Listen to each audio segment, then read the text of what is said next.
भज मन नारायण नारायण नारायण, भज मन नारायण नारायण। बोलिए गौरी गोपाल भगवान की। स्वागत है आपका आज की मंगलमयी प्रश्नोत्तरी में। चलो, जिनका प्रश्न है जी। राधे राधे गुरुजी जी। हम लोग गुजरात से आए हैं। मेरा नाम रिया है। मेरा प्रश्न है ये है कि मैं गले में गणेश जी का लॉकेट धारण किए हुए हूँ और ये तुलसी माला का धारण करना चाहती हूँ, तो क्या मैं पहन सकती हूँ? हाँ, पहन सकते हैं। ऐसा बोला जाता है कि गणेश जी को तुलसी नहीं चढ़ाया जा सकता, तो चढ़ाने का नहीं, वो आपने तो पहनने का पूछा है ना। हाँ, पहन सकते हैं। ठीक है, थैंक यू। बेटा यहाँ ले आओ, माइक मैया को देना, ये मैया को। हेलो, राधे राधे पंडित जी। जी मैया। मेरा नाम विनीता वाशने है। मैं शालीमार गार्डन साहिबाबाद से आई हूँ। मेरा प्रश्न है कि कहा जाता है भगवान आजन्मा है, पर उनकी उत्पत्ति कैसे हुई? ये एक संशय का विषय है मेरे लिए। भगवान की उत्पत्ति कैसे हुई, लिए रहिए माइक। भगवान का नाम ही जब अजन्मा है, भगवान का नाम ही जब अजन्मा है, तो अजन्मा है तो वो जन्म नहीं लेते, और जिसका जन्म नहीं होता उनकी मृत्यु नहीं होती। तो जो मृत्यु से परे है वो भगवान है। तो उनके जन्म का सवाल ही नहीं। कहाँ से आए? भगवान सदा से हैं। भगवान ही ऐसे हैं जो सदा से हैं। ये सृष्टि किसकी है? ये प्रॉपर्टी किसकी है? ये ईश्वर की है। वो अजन्मा है, मीन्स जन्म से परे है, वही सर्वशक्तिमान है। अब आप सवाल करें कि जब वो अजन्मा है तो राम कृष्ण कैसे आ गए?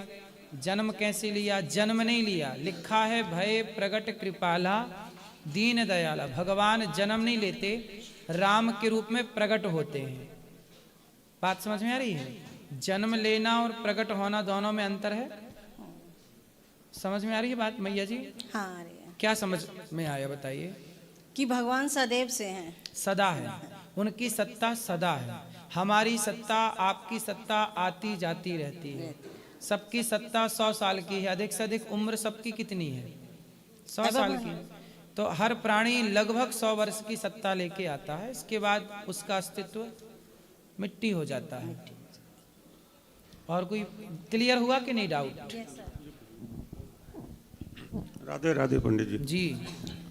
मैं डॉक्टर एल.एन. गुप्ता, मैं डॉक्टर प्रेमलता का बड़ा भाई हूँ। बाकी मेरा सवाल ये है, संशय लोग जिंदगी में ये अनुभव करते हैं कि हमको परम सुख मिल गया, तो वास्तव में ये परम सुख की प्राप्ति जिंदगी के किस मोड़ में होती है? हम कब कहें कि हम परम सुख का? अब जैसे एक छोटा बच्चा है, उसको मनपसंद का खिलौना मिल गया, बहुत खुश है। अब उसको खुशी देख करके हम माँ बाप भी सोचते हैं आहा क्या आनंद की प्राप्ति हो रही है, मेरा बच्चा कितना खुश है। या किसी को धनवान बन जाए, खूब दौलत इकट्ठी कर ले, वो परम सुख होता है। या किसी को अपना मनपसंद दोस्त मिल जाए या मनपसंद साथी मिल गए, परम सुख की प्राप्ति हो गई हमको। यह सबसे बड़ा परम सुख है कि भगवान के चरणों में लीन हो जाना और बस दुनिया को भूल करके उनके चरणों में अपने को अर्पित कर देना। परम सुख क्या किसी जिंदगी के किसी खास मोड़ पर मिलता है? और वास्तव में परम सुख कब कहें हम कि हमको मिल गया? देखिए, प्रश्न बहुत अच्छा है आपका। परम सुख कब मिलता है?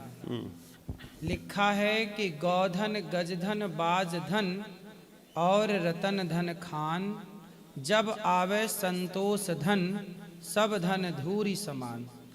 इस सृष्टि का सबसे बड़ा सुख क्या है? परम सुख क्या है? बोले संतुष्ट हो जाना। जो व्यक्ति जितना है उतने में प्रसन्न है, अपने बेटे से संतुष्ट है, अपनी इनकम कमाई से संतुष्ट हैं, तो आप जितना सुखी कौन होगा? और यदि करोड़ों पाकर सोने की लंका में रहने वाला रावण, मंदोदरी जैसी परम सुंदरी पत्नी पाने वाला रावण भी अपनी पत्नी और अपनी वासनाओं से संतुष्ट ना हुआ, जिसके कारण सर्वनाश का कारण हुआ। इसलिए सबसे परम सुख क्या है? जितना है उतने में संतुष्ट, इच्छाओं को समाप्त कर लेना ही परम शांति है, परम सुख है। भगवान में भजन मन लगाना ये तो ठीक बात है। जो व्यक्ति जगत के सुखों से संतुष्ट होगा वही ईश्वर की तरफ मुड़ेगा और वही परम शांति को पाएगा। जो व्यक्ति जगत की इच्छाओं से संतुष्ट नहीं है, अब जैसे आपने देखा होगा कई बार करोड़पति व्यक्ति भी परेशान है और फुटपाथ पर रहने वाला मजदूर भी कई बार खिलखिला के हंसता है, खुश रहता है। कई बार फुटपाथ पर रहने वाले लोगों को देखकर ऐसे लगता है कि हमसे अच्छे तो ये हैं जो इतना खुल के हंस रहे हैं, खुश हैं। हम लोगों के पास सब कुछ होती हुई भी परेशानी है। कारण सिर्फ इतना है कि वह व्यक्ति वहां पे अपनी कमाई से संतुष्ट है और आज व्यक्ति करोड़ों पाकर भी संतुष्ट नहीं है। एक आदमी बोला कि देखो हमारे पड़ोसी के पास 10,000 के जूते हैं, वो जूते भी 10,000 के पहनता है। तो बगल वाला बोला भाई तू उसे क्यों देखता है जो 10,000 के जूते पहनता है, बगल में और कोई खड़ा उसे देख जिसके पास जूता पहनने के लिए पाँव ही नहीं है। वो व्यक्ति कैसा है जिसके कई लोग ऐसे ना चप्पल हाथ में पहन के घिसटते हैं, ऐसे लोगों को भी हम समाज में देखते हैं। उनसे वो लोग कितने बेहतर हैं, आप कितने बेहतर हैं जिनके पास पाँव हैं। इसलिए ईश्वर ने जितना दिया है उसमें यदि संतुष्टि आ जाए तो उसके जितना परम सुखी इस धरती पे कोई हो नहीं सकता। परम सुख है संतोष। मेरा दूसरा एक सवाल है, आपको समझ में आई बात? जी बिल्कुल, आपने बहुत ये क्लियर किया, बहुत साफ साफ शब्दों में बताया कि संतोष होना चाहिए, चाहे किस स्टेज पर कोई, हर स्थिति में आप परम सुख की प्राप्ति अमीर कर भी सकते हैं। संतुष्ट है तो सुखी है और गरीब भी संतुष्ट है तो सुखी है। और वो व्यक्ति कभी सुख ना पाएगा जो अमीरी में भी संतुष्ट नहीं है और गरीबी में भी। जीवन के किसी भी मोड़ पर, बस। किसी भी दशा में आप परम सुख की प्राप्ति महसूस कर सकते हैं। बिल्कुल बिल्कुल। दूसरा सवाल यह है मेरा कि विद्या, बुद्धि, कर्म और भाग्य, इनमें जीवन में सबसे ज्यादा काम कौन सी चीज आती? क्या ये सब एक दूसरे के पूरक हैं या एक चीज के अभाव में? विद्या, बुद्धि, कर्म और भाग्य। विद्या ददाति विनयम। विद्या विनय, हमारे अंदर नम्रता है, सहजता है, इसलिए हम विद्या को अर्जित करते हैं। विद्या, बुद्धि इसलिए होती है ताकि वो हमें सही डायरेक्शन दे सके, सही दिशा दे सके। कहते हैं मन होता है वो संकल्प विकल्प करता है। जैसे ये वस्तु पड़ी है तो जब आप देखते हैं कि 100 का नोट पड़ा है तो मन कहता है उठाऊं कि ना उठाऊं, फिर उसे निर्णायक बुद्धि निर्णय देती है कि उठा या मत उठा। ठीक है, तो बुद्धि इस जीवन में निर्णय देती है, करूं कि ना करूं, करूं कि ना करूं, ये संकल्प विकल्प मन देता है। पर निर्णय कौन देता है? इस लड़की से ब्याह करूं कि इससे करूं, इस घर जाऊं कि इस घर जाऊं, ये खाऊं कि ये खाऊं, ये निर्णय जहां नहीं है वहां मन कार्य कर रहा है और जहां डिसीजन है वहां बुद्धि आ गई। तो बुद्धि का काम है जीवन में स्पष्ट करना। अब मन, जैसे आपने पूछा विद्या, तो विद्या विनय देती है, बुद्धि निर्णय देती है। अब आपने पूछा और क्या पूछा? कर्म और भाग्य।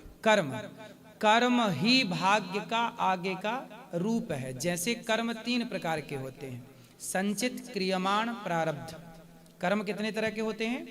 3 तरह के। संचित, जो आप कर रहे हैं वर्तमान में, जैसे एक मजदूर है, मजदूर मजदूरी कर रहा है, क्रियमाण कर्म है, क्रिया में चल रहा है। क्रियमाण, जब आप मजदूरी दिन भर करेंगे तो आपको शाम को मिलेगा 500 या 1000 रुपए।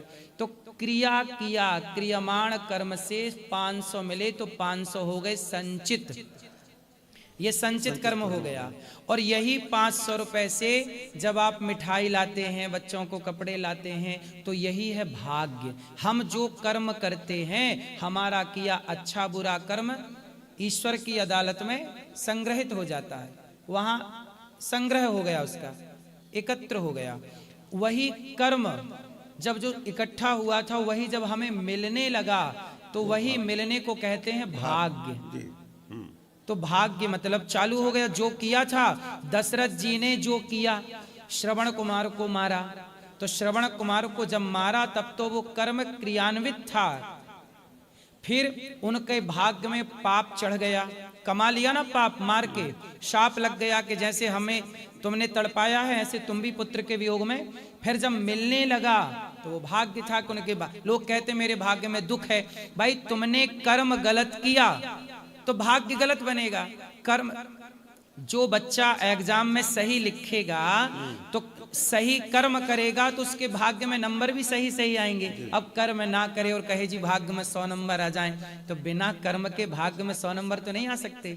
तो कर्म से ही भाग्य का निर्माण होता है। जी सर, धन्यवाद जी, धन्यवाद जी। नमस्कार राधे राधे जी, मैं डॉक्टर पीएन वार्ष्णेय प्रेमलता का मझला भाई हूँ। मैं ये पूछना चाहता हूँ कि संसार में रहते हुए, कर्म करते हुए हम भगवान की भक्ति किस प्रकार कर सकते हैं? कर्म अगर हम अपनी ईमानदारी से, वो पूरी निष्ठा से अपना कर्म करते हैं तो क्या ये भगवान की भक्ति नहीं है? अटैचमेंट और डिटैचमेंट में क्या फ़र्क है?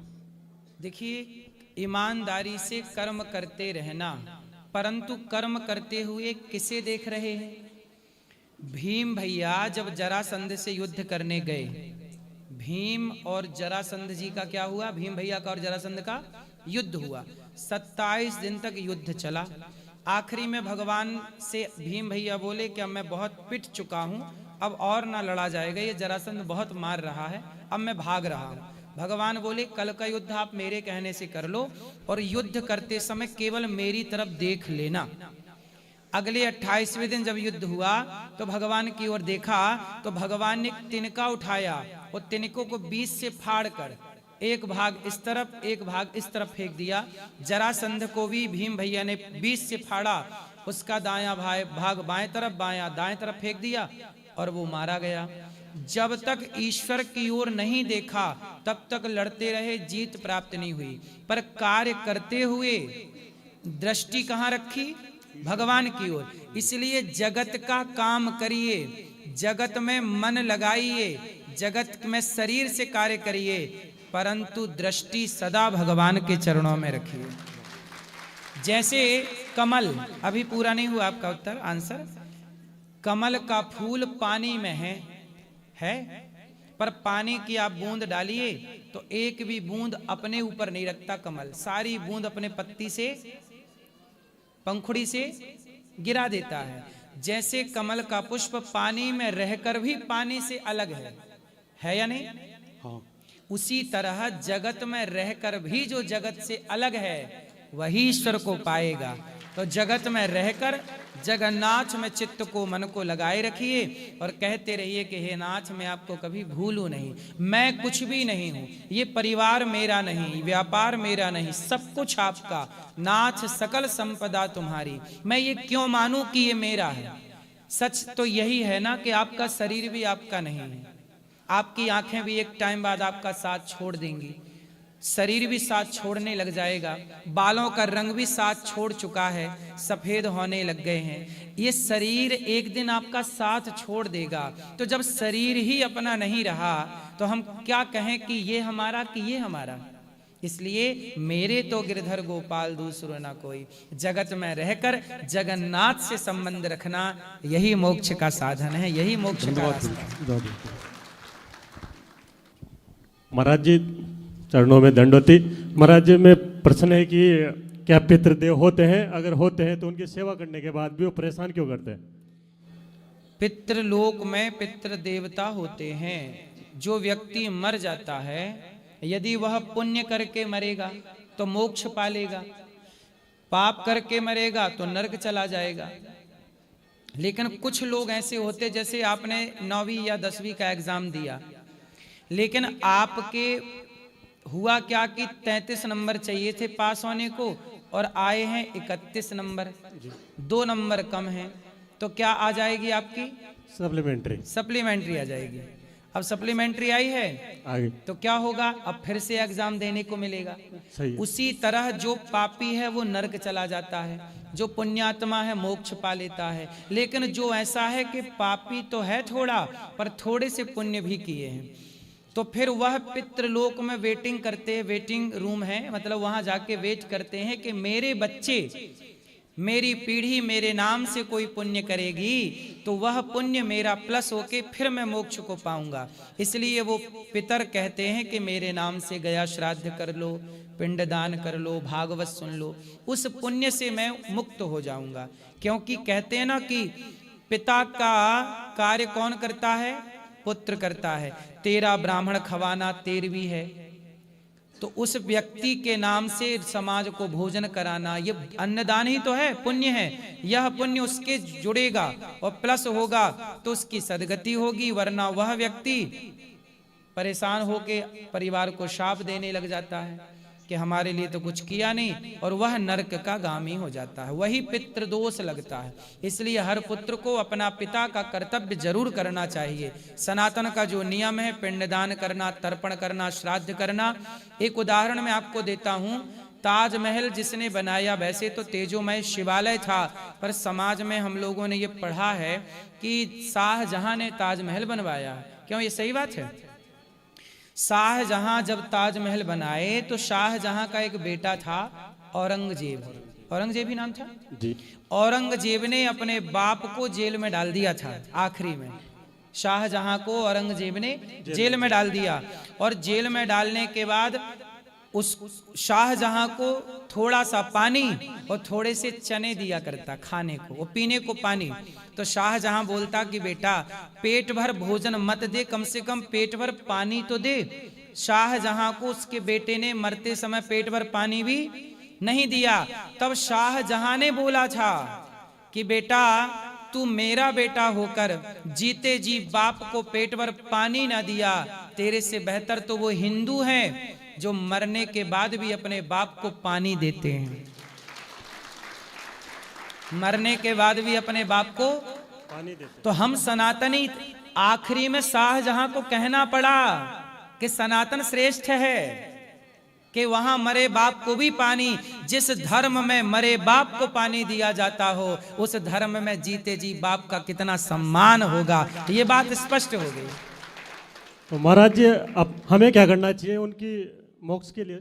उनकी तिथि, पुण्य तिथि पर किसी गाय को, भूखे को, प्यासे को भोजन कराओ। उस तिथि पर उनके नाम का एक दीपक जलाया करो, उनका स्मरण किया करो, भगवान से कहा करो प्रभु मेरे इन पूर्वजों को परम गति दे। उनके नाम से जो पुण्य करना है आप करिए, गया श्राद्ध करिएगा, जो करना है करिएगा। धन्यवाद।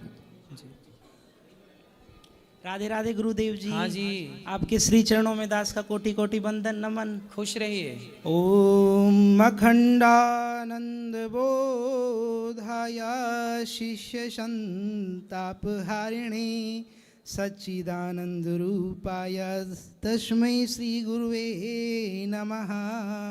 ओम श्री गुरु चरण कमलेभ्यो नमो नमः। गुरुदेव, आपके दास ने आचार्य कर रखी है ज्योतिष से, और 3 वर्ष से आपको श्रवण कर रहे हैं गुरुदेव। और जब से आपको श्रवण करना प्रारंभ किया है तो शास्त्र बल तो दास के साथ था ही, पैतृक संपत्ति के रूप में, और भक्ति आपसे प्राप्त हो गई, तो बड़े आनंद में जीवन कट रहा है। बाकी गुरुदेव 2 प्रश्न हैं हमारे मुख्य रूप से आपके श्री चरणों में। सर्वप्रथम प्रश्न है गुरुदेव कि हम तो वैसे सांडिल्य ब्राह्मण हैं, गौतमी शाखा के गौड़ ब्राह्मण, लेकिन हमारे कई बंधु जो हमारे साथ में कर्मकांड कराते हैं वो विश्वकर्मा वंशी हैं। तो कई शास्त्रों के विद्वान जो कि पारंगत हैं शास्त्रों में, जैसे हमारे परम पूजनीय प्रातः स्मरणीय निग्रहाचार्य जी हैं एवं पुरी के शंकराचार्य जी, उन्होंने कई बार उनके वक्तव्य जो निर्गत करते हैं हमने श्रवण किया है कि वो विश्वकर्मा वंशियों को ब्राह्मण स्वीकार नहीं करते हैं। तो हम आपके श्रीमुख से जानना चाहेंगे क्या विश्वकर्मा वंशी पांचाल इत्यादि ब्राह्मण होते हैं अथवा नहीं? अब शंकराचार्य भगवान यदि कुछ कहते हैं तो उस पर क्या बात कही जाए। शंकराचार्य जी ने जो कहा है वो परम विद्वान है, लेकिन वहाँ पे भी मतभेद हैं गुरुदेव। शंकराचार्य जी के कहने के बाद फिर कोई मतभेद रखना नहीं ज्योतिष चाहिए। मठ के जो शंकराचार्य जी हैं वो स्वीकार नहीं करते, पूरी वाले करते हैं, तो तो फिर बड़ा हम- संशय हो जाता है दास को। फिर इसके लिए एक काम करिए, एक पुस्तक आती है, जी मैंने पुस्तक ये पढ़ी थी बहुत पहले, जी गुरुदेव। जातियों की पुस्तक आती है एक। अच्छा अच्छा अच्छा। उसमें सब कुछ है कि कौन को किस में रखा गया है। पुस्तकों की दुकान में एक मिल जाता है, जाति संग्रह। अच्छा गुरुदेव। तो ये पुस्तक है लगभग इस नाम की, उसे आप पढ़िएगा, उसका अध्ययन कीजिएगा। गुरुदेव दूसरा प्रश्न हमारा ये है कि जो ब्राह्मण कर्म कांड से धन अर्जित करते हैं, तो हमारे गुरुदेव पंडित श्री नर्मदेश्वर शास्त्री जी कहते हैं कि कुछ विशेष कृत्य ऐसे किए जाते हैं जिनके द्वारा वो धन प्रयोग करने योग्य बनता है। हालांकि संध्या इत्यादि कार्य हम करते हैं, संध्या स्नानम जपश्येव देवता नाम च पूजनम बलि वैश्व तथा तिथ्यम श्रेष्ठ कर्माणि दिने दिने इत्यादि कृत्य हम करते हैं, परंतु तब भी जिज्ञासा है दास की और कोई कृत्य कर सकते हैं जिससे कि कर्मकांड का धन हमें फले? क्योंकि एक चीज हमने एक्सपीरियंस करी है, जो ज्योतिष के कार्य से धन आता है वो उत्तम गति को प्राप्त होता है हमारे द्वारा, एवं जो कर्मकांड से आता है वो फलित नहीं हो पाता गुरुदेव। इसलिए कहते हैं ना, दानम दुर्गति नाशनम। जीवन में कोई भी धन कमाए, चाहे गृहस्थ कमाए, चाहे किसी भी कार्य से कमाए, उसका कमाया हुआ 5% 10% यदि उसे आपने परोपकार में लगा दिया, किसी बच्चे को पढ़ाने लिखाने शिक्षा में लगा दिया, तो आपका वह धन शुद्ध हो जाता है और वह परम गति प्रदान करता है। इसलिए दानम दुर्गति नाशनम, दान करने वाले की कभी दुर्गति नहीं होती, वह धन आपको पुण्यात्मा कर देता है। अच्छा गुरुदेव, आपके प्रति हमारे हृदय में विशेष प्रेम है और करीबन 4 माह से, हमारी 4 माह पूर्व से ये इच्छा थी कि गुरुदेव से मिलें, गौरी गोपाल में जाएं। तो बिहारी जी की कृपा ऐसी हुई कि प्रति माह कोई कर्मकांड हमारा यहाँ पे आ जाता है। अभी ये टीवी साइड में भागवत भी दास की चल रही है।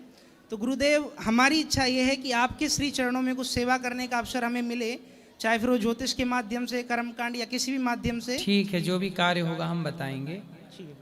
खुश राधे रहिए। राधे राधे। यहाँ जय श्रीमन नारायण। जय श्रीमन नारायण। मुझे बस ये पूछना है कि जैसे हमारे जो पूर्वज हैं, हम श्राद्ध करते हैं, अब जीते जी तो शायद वो बहुत खुश नहीं रहे, लेकिन हम मरने के बाद उनको, जब तक हमको होश है या हम कर पा रहे हैं तब तक तो करते हैं। जैसे मेरे पेरेंट्स, मेरी मदर नहीं है, तो मुझे कहा जाता है कि ये डॉटर्स नहीं करती, लड़कियां नहीं करती हैं। मैं तो करती हूँ, मेरे हिसाब से वो श्राद्ध नहीं करती। बेटियां भी गया जी में जाके पिंडदान कर सकती हैं, अपने माता पिता ससुर सास सबका। बेटी भी पिंडदान कर सकती है, परंतु केवल गया जी में। गया जी में बेटी को भी पिंडदान करने का अधिकार है।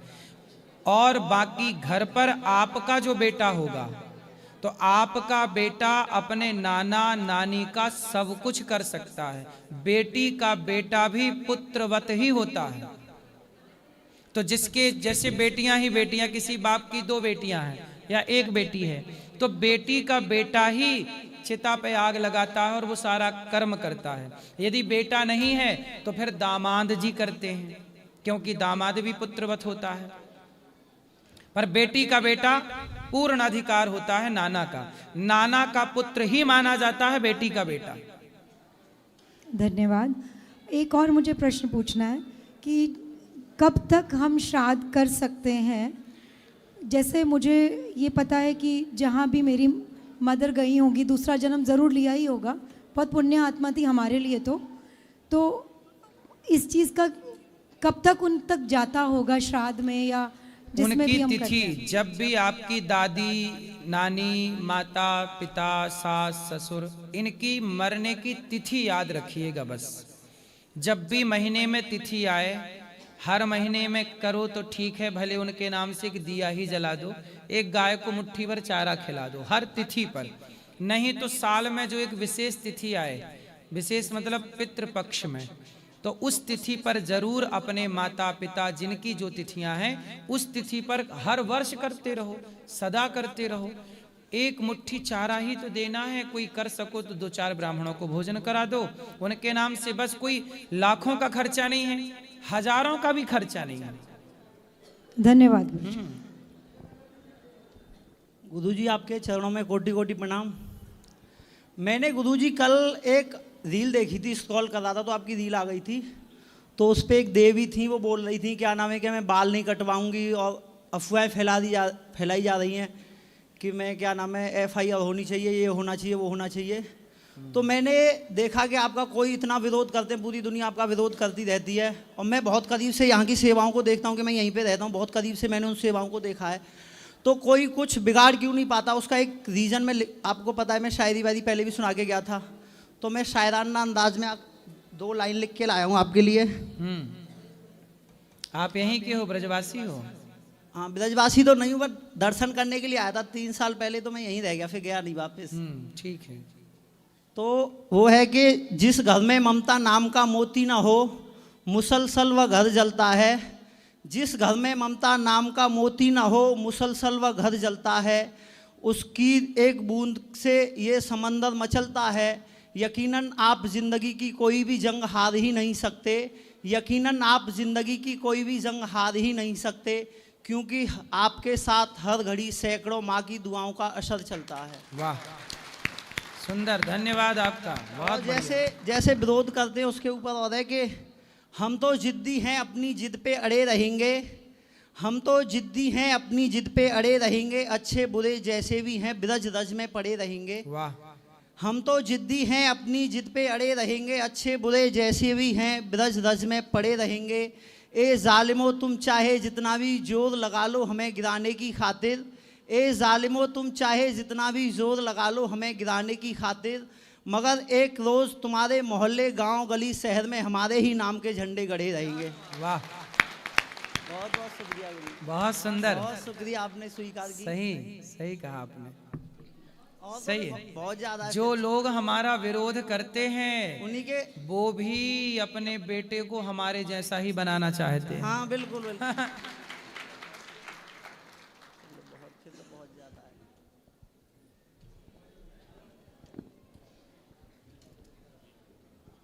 गुरु जी को राम राम। राम राम। कपिल गंगवार हूँ मैं, बरेली यूपी से।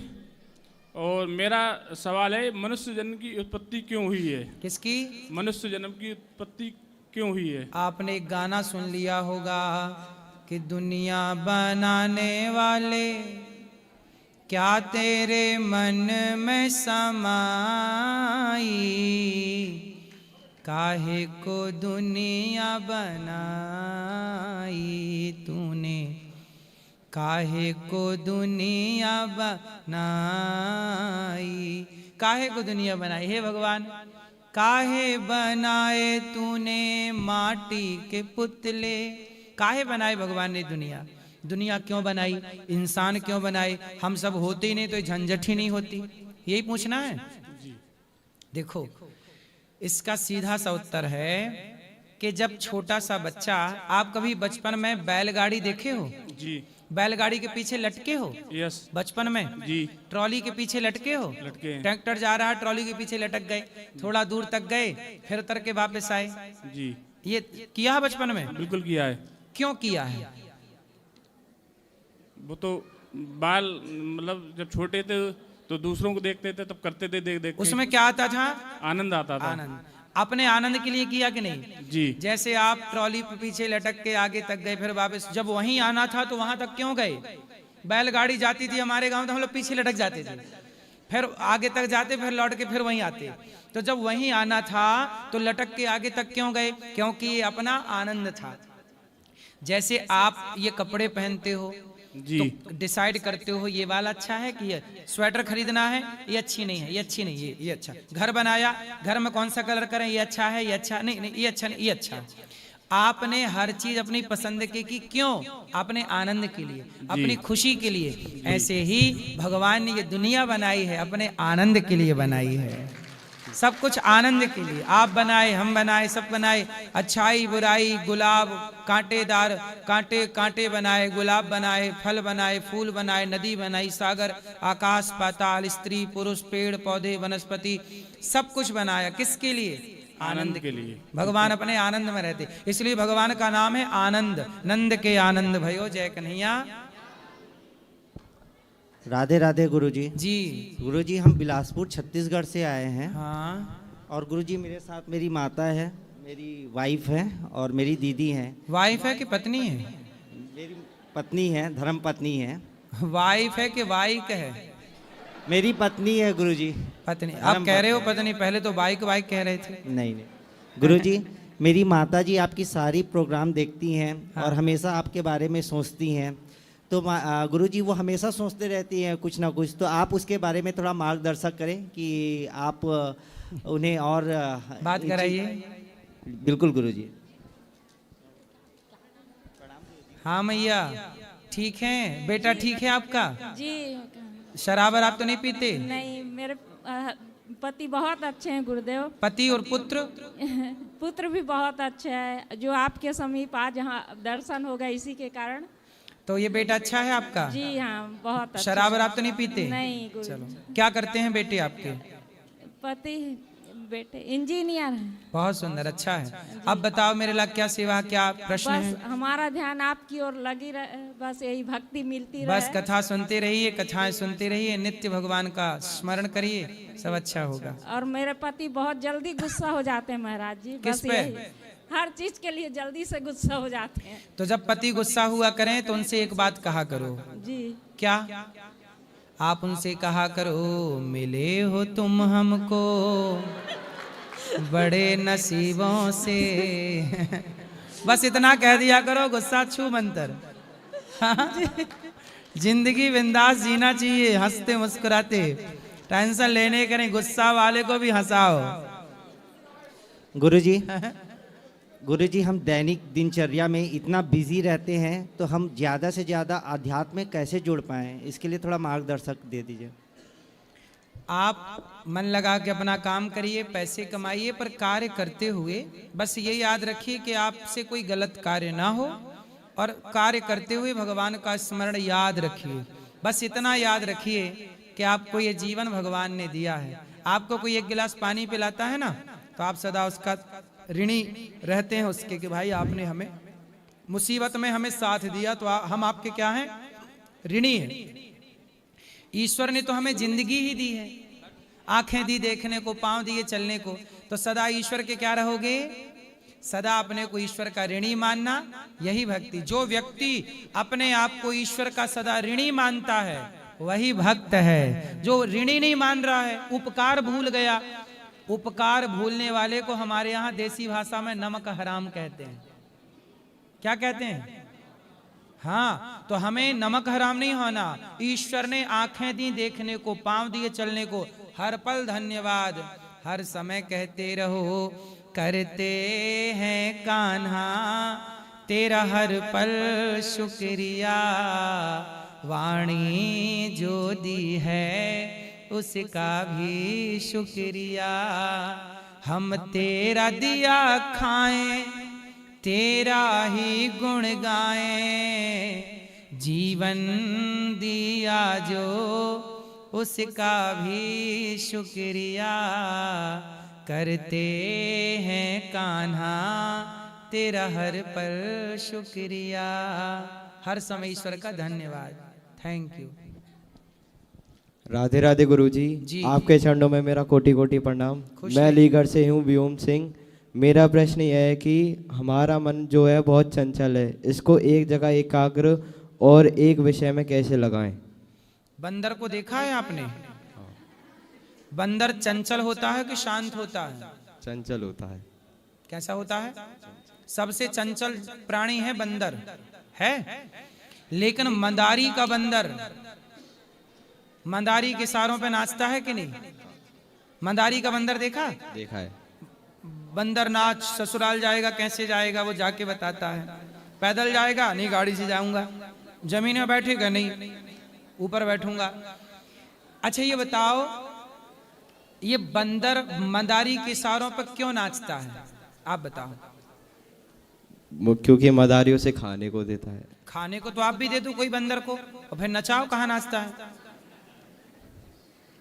खाने को देता है इसलिए नहीं बेटा, खाने को तो देता है क्योंकि उस मंदारी ने उस बंदर को लंबी प्रैक्टिस कराई है।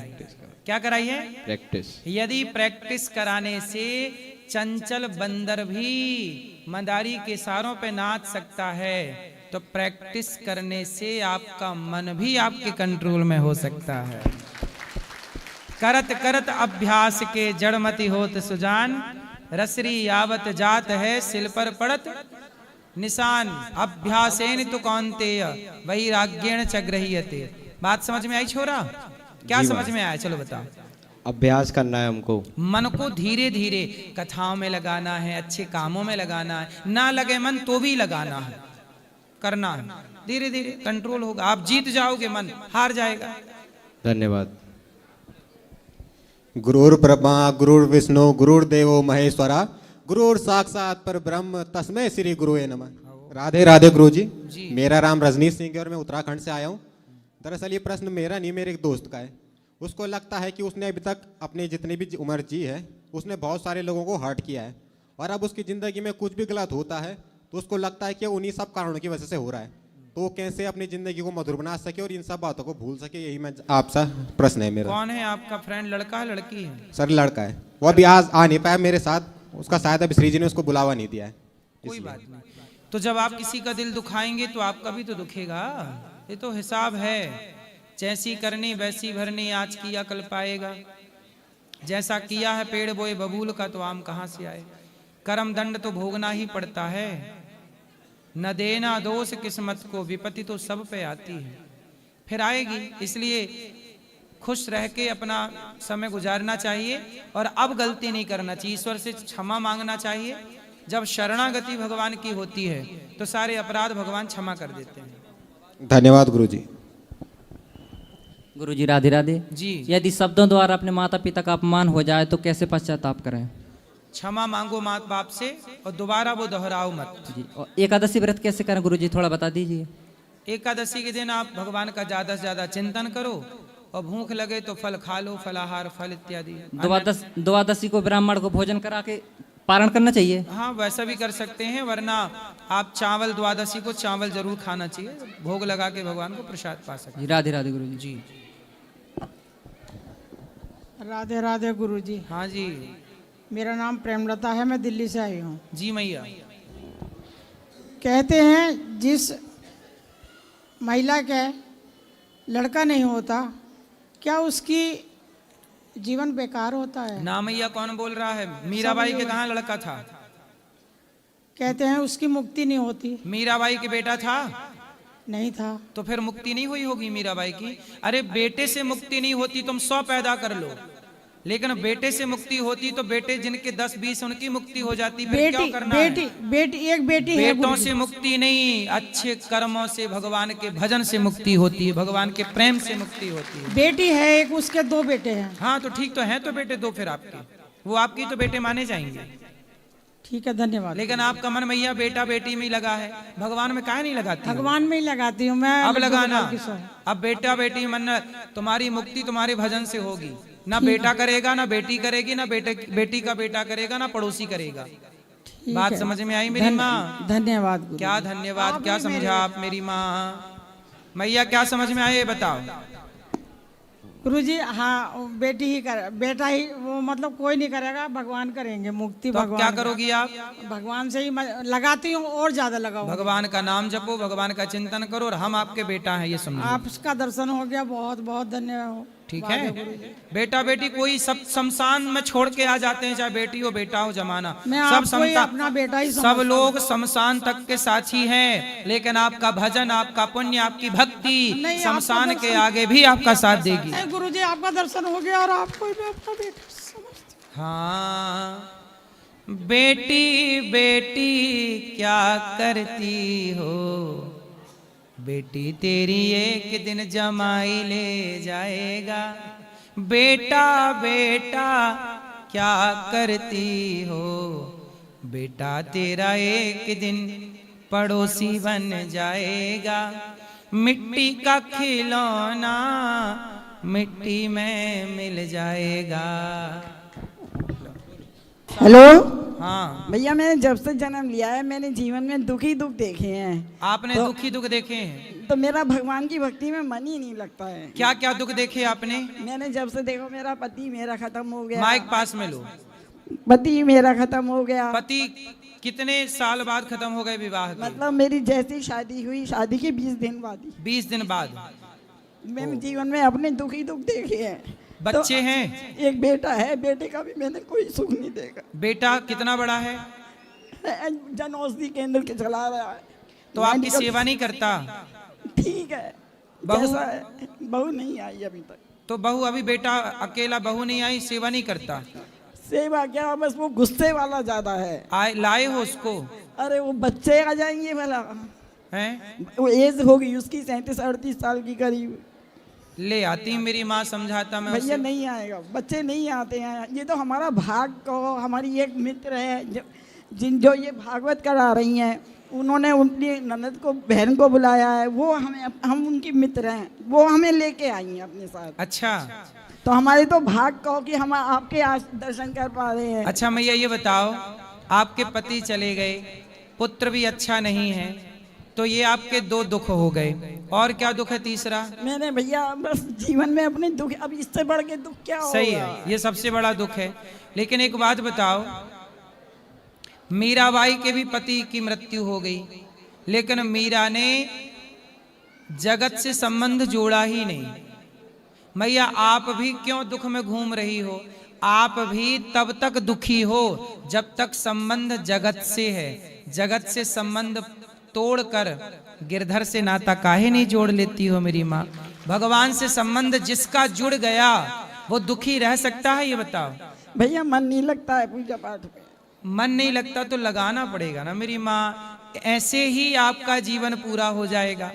सच बताओ भैया, हो गया, मैं बीमार रहती हूँ। अच्छा सच बताओ, पति कितने साल के लिए मिलते हैं आपको? 20 दिन के लिए मिले पति। जिनको मिले हैं लंबे टाइम के लिए उनसे भी पूछो कितने साल के लिए मिलते हैं। आज तक किसी से पूछना, पूरी दिल्ली में, पूरी मुंबई में, भारत के किसी भी कोने में, पति पत्नी की जो एनिवर्सरी होती है, सालगिरह, कुछ लोग शादी की 50वीं सालगिरह मनाते हैं, कुछ लोग शादी की 60वीं सालगिरह मनाते हैं। आपने किसी को सुना कि शादी की 70वीं सालगिरह मना रहे हैं? सुना? आप में से किसी ने सुना हो तो बताइए। आपने सुना कि कोई शादी की 80वीं सालगिरह मना रहा हो? इसका मतलब है कि किसी का साथ पति से, पत्नी से अधिक 60 साल का साथ है, अधिक से अधिक, और लो तो 70। आप पूछ लीजिए अपने परिवार, रिश्तेदार, गली मोहल्ले में कि 70वीं सालगिरह किसने मनाई? शायद कोई हो। मैया इस संसार में हर रिश्ता अधिक से अधिक 60-70 साल का ही है। हर 60-70 साल के बाद या तो पति चला गया या तो पत्नी चली गई। सबको जाना है, अकेला सबको होना। बस इतना हुआ कि आप जल्दी अकेली हो गई, ये बाकी लोग लेट अकेले होंगे, पर है वही रास्ता सबका। इसलिए मेरी माँ, बेटा रहा बेटे की बात, आपके 20 दिन के विवाह में चलो भगवान ने एक पुत्र दिया, बेटा है। अब चलो बेटे को संस्कार आप देती तो बढ़िया होता, कुछ कमी रह गई, अब कोई बात नहीं। अब तो अपना कल्याण, बेटे से आपका कल्याण ना होगा, अभी आपके पति जिंदा होते तो भी कल्याण आपका ना होता। कल्याण यदि आपका होना है तो केवल भगवान के चिंतन से। जहां कल्याण है वहां आपका मन लग ही नहीं रहा, और जहां दुख पे दुख मिलते जा रहे हैं वहां आप मन लगाए घूम रही हो मेरी माँ। मैं इतने दुख में दुखी हूँ कि मुझे किसी चीज में ही मतलब आस्था नहीं रही है अपनी। आस्था ना होने से क्या होगा? भगवान श्री कृष्ण के माँ बाप को भी जेल में रहना पड़ा कि नहीं? देवकी वसुदेव को। भगवान कृष्ण के भांजे अभिमन्यु को भी महाभारत में 20 साल की आयु में मरना पड़ा कि नहीं? अभिमन्यु की पत्नी उत्तरा जवानी में विधवा हो गई कि नहीं? तब विधवा हो गई। अभिमन्यु की पत्नी उत्तरा तब विधवा हो गई जब उसका बच्चा पेट में था। बेटा पैदा हुआ तो बाप का मुंह ना देखा, लेकिन उत्तरा ने अपने बेटे को संस्कार दी और परीक्षित बन के आज वो समाज में जाने जाते हैं। तो मैया आपका कल्याण भगवान से ही होगा। इसलिए नहीं, बेटा का जो है मतलब उसका जो मोह होना चाहिए, अपना फर्ज निभाना चाहिए, वो फर्ज नहीं निभाता। कौन? बेटा। बेटा तो मैया बस मेरा तो जो फर्ज है बस उसको पैसा देना और उसकी सेवा करना, बस यही से मानता है जरूर। तो आपसे पैसा मांगता है? मैं उसको ही देती आई हूँ अब तक सब कुछ। मेरे पति जो थे इंस्पेक्टर थे पुलिस में। तो उनकी नौकरी आपको मिली? नहीं मिली। तो बेटे को मिलेगी? नहीं, बेटे को दिलवाई नहीं मैंने, क्योंकि उनका एक्सीडेंट हुआ था। तो मैया लेकिन अब बेटे को पैसा देती रहोगी, जिस दिन पैसा देना बंद कर दोगी बेटा आप पे हावी हो जाएगा। अब दे रहे हैं, क्या करना है। इसलिए तो मैया भगवान में मन लगाओ, थोड़ा भजन पुण्य करो, किसी भूखे को भोजन भी कराया करो, पुण्य भी ले चलना। तो करते हैं सब। बस धन्यवाद। अब मन भगवान में लगाओ, इसी से आपकी भलाई है। संसार में तो लगाए ही हो आप। राधे राधे गुरुजी। जी गुरुजी, हम पूछना चाहते हैं कि हाँ। क्या तांबे के लोटे से सुहागिन महिलाओं को जल नहीं देना चाहिए? किसे? जैसे सुहागिन औरतें जो किसे है जल देना है? किसी भगवान जी को भी। हाँ तो जल चढ़ाते हैं, तांबे के लोटे से चढ़ाते हैं सूर्य भगवान को जल। जी सब लोग को बोलते हैं कि नहीं चढ़ाना चाहिए। कौन बोल रहा था? है कोई, मतलब कई लोग बोलते हैं कि जो मतलब आप जल भी चढ़ाती हो तो लोगों से पूछ के चढ़ाती नहीं हो? नहीं, देखते हैं चढ़ाते हुए तो बोलते हैं। तो उनसे बोलना कि तांबे के लोटे से नहीं चढ़ाएंगे, बोले आप लोग हमें सोने का लोटा दे दो। जी उनसे बोलना कि आप सोने का लोटा दो, फिर हम उसी से चढ़ाएंगे। ठीक है। अब कोई टोके तो क्या बोलोगी आप? जी गुरुजी क्या बोलोगी आप? बोलेंगे कि सोने का लोटा दीजिए तो हाँ, बोले सोने वाला लोटा तो हम उसी चढ़ाएंगे जी। सूर्य भगवान को जल। और गुरुजी कह रहे हैं कि वो लड्डू गोपाल को जो भोग लगाते हैं उसमें जो तुलसी का पत्ता डालते हैं उसका क्या करें? तुलसी का पत्ता खा लो प्रसाद। जी गुरुजी। चलो राधे राधे गुरुजी। बोलो। मेरा ये सवाल था कि मेरे पापा क्रिश्चियन धर्म लिए हैं। आपके पिताजी क्रिश्चियन हो गए? हाँ हो गए। और आप क्या हैं? मम्मी हिंदू धर्म में मानती है और मैं पूजा और चर्च दोनों जाता हूँ। मतलब मंदिर भी मतलब जाता आपकी मम्मी, आपकी माँ हिंदू है और जी। पिताजी क्रिश्चियन हो गए? जी। हो गए मतलब पहले नहीं थे? नहीं थे। पहले क्या थे? पहले हिंदू ही थे। हिंदू थे, फिर आप क्रिश्चियन हो गए। जी। और आप क्या हो? मैं मतलब पापा के साथ चर्च भी जाता हूँ और मंदिर में पूजा पाठ भी करता हूँ। तो आपको क्या अच्छा लगा, मंदिर की चर्च? दोनों ही पसंद है पर समझ में नहीं आता क्या करूँ। खिचड़ी हो गई ना आप? हाँ। सुनो, किस धर्म में आपका जन्म हुआ है? हिंदू। तो आपको क्रिश्चियन क्यों बनना है?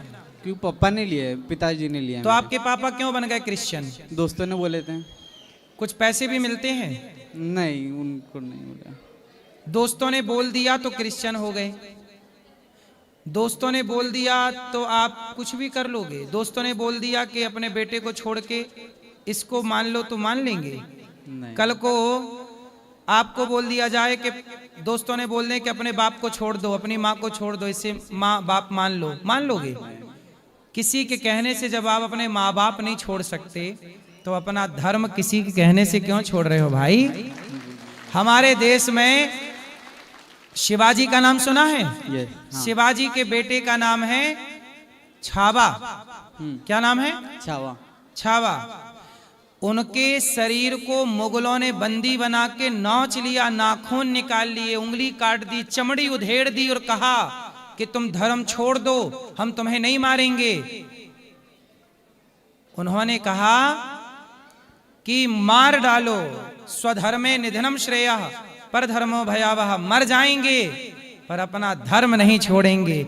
जो तुम्हारे सनातनी धर्म के लिए मर गए, तुम वो धर्म छोड़ के क्रिश्चियन, जिन क्रिश्चियनों ने इस देश को गुलाम बनाया, तुम्हारी बहन बेटियों के साथ बलात्कार किया, तुम्हें वो बनना है? तुम्हें शर्म नहीं आती तुम्हारे पिताजी को धर्म छोड़ने में? जब आप अपने धर्म को छोड़ दोगे तो आपके पास बचा क्या? कल को क्रिश्चियन लोग कहेंगे कि जब तू हिंदू धर्म का ना हो सका तो क्रिश्चियनों का क्या होगा? ये बोला जाएगा कि नहीं? जयचंद किसे कहते हैं? बोलो। जो अपना धर्म छोड़ के गद्दारों से हाथ मिलाए उन्हें जयचंद कहते हैं। जो सनातन छोड़ करके अन्य किसी मजहब पंथ में जाए वो सब जयचंद कहलाएंगे, गद्दार कहलाएंगे सीधी भाषा में। तो आपको गद्दार होना है? क्या बनना है? ईमानदार रहो। राम में क्या कमी रह गई? कृष्ण में क्या कमी रह गई? ईसाई, ईसु धर्म, ईसाई कब आया बताओ? अस्तित्व में कब आया? ईसाई धर्म कब आया? ईसाई पंथ होता है, धर्म नहीं होता। बताओ ईसाइयत कब अस्तित्व में आई? कितने साल पुरानी है ईसाइयत? पता नहीं। बोलो। पता नहीं। नहीं, 2025 चल रहा है, 2000 साल पुरानी है उनकी। और हमारा सनातन हजारों साल, 5,500 साल पुराना, आज भी कुरुक्षेत्र जिंदा है और द्वारिका पानी के अंदर जीवित है। 8 लाख साल पुराना राम सेतु आज भी जिंदा है। जो सनातन सूर्य चंद्रमा से भी प्राचीन है। राम सूर्यवंशी है, कृष्ण चंद्रवंशी है। जो सूर्य चंद्र जितना पुराना सनातन है, वो छोड़ के तुम 2000 साल पुराने के पीछे भाग रहे हो।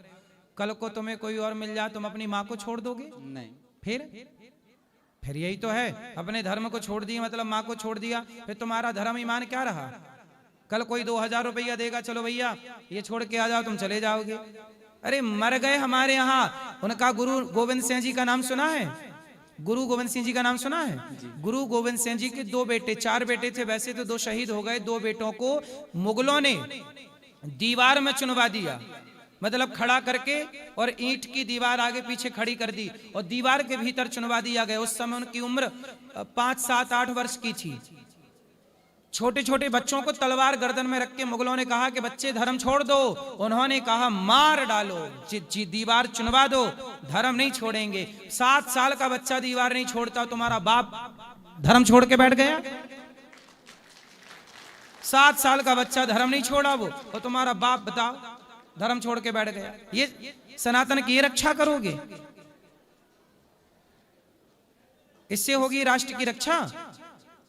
तुम अपने पूर्वजों को, तुम्हारे बाप दादे जब मर के जाओगे, बाप दादे वहां कोड़ा लिए खड़े होंगे कि तुम बताओ धर्म छोड़ के आए हो। जो व्यक्ति धर्म छोड़ देता है उसकी देवता भी आदर नहीं करते कि भाई तू कच्चा आदमी है, तू बिकाऊ है। और याद रखना, बिकाऊ वैश्याएं होती हैं जो बिक जाती हैं पैसों में। आप भी यदि पैसों में बिक गए और धर्म छोड़ दिया तो उनमें और आप में अंतर क्या रहा है? काहे बिक रहे हो? धर्म छोड़ दिया? नहीं, छोड़ा नहीं है मैंने। नहीं तो आपके पिताजी ने तो छोड़ ही दिया। पिताजी ने छोड़े हैं। तो समझाओ अपने पिता को।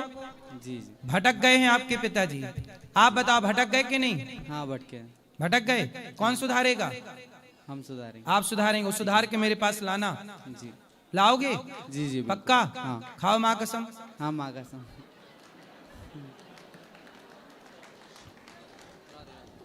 वापस लाओगे? सनातन में जोड़ोगे? जी।